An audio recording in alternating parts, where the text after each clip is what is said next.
As humanity multiplied across the earth, civilization flourished. Architecture rose, knowledge expanded, strength increased. But beneath the surface of progress, something darker was spreading. Corruption was no longer hidden in corners. It sat in thrones. It walked in marketplaces. It whispered in homes. Violence became culture. The strong dominated the weak. Power replaced compassion. Ambition replaced worship. Genesis does not describe isolated evil. It declares something far more terrifying.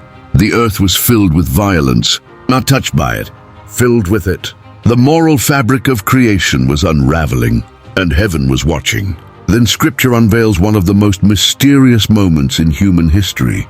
The sons of God saw that the daughters of men were beautiful.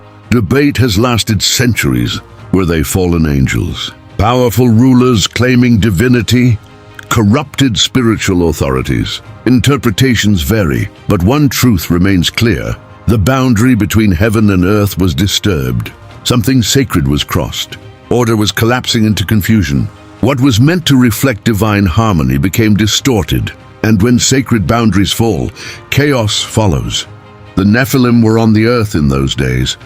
Giants, warriors of renown, legends carved into memory. But greatness without righteousness becomes terror. They were symbols of amplified power, strength without submission. Humanity admired them, feared them, followed them. But power detached from God does not elevate humanity. It accelerates its fall. Genesis delivers a devastating verdict. Every imagination of the thoughts of the human heart was only evil continually. Not occasionally, not mostly, continually. Imagine a world where selfishness defines every decision, where envy fuels every ambition, where mercy is mocked. This was not societal decline. It was spiritual collapse. The infection was internal, and it was total. And the Lord regretted that he had made mankind. This is not weakness. It is grief, the sorrow of a creator watching love rejected. God does not regret in ignorance. He grieves in relationship. The one who formed humanity from dust. Now watch that dust choose destruction. Heaven was silent and heavy. Holiness cannot ignore corruption. Justice cannot coexist with unchecked evil. Yet love refuses to abandon completely. In Genesis 6, justice and mercy stand face to face. Judgment was not impulsive. It was measured.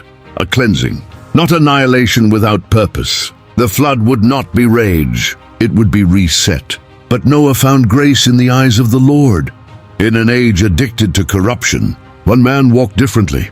Noah was not celebrated. He was isolated, but he walked with God. Grace is not earned by perfection. It is discovered through faithfulness. And Noah found it. God spoke with precision. Build an ark. Measurements, structure, materials. This was not symbolic.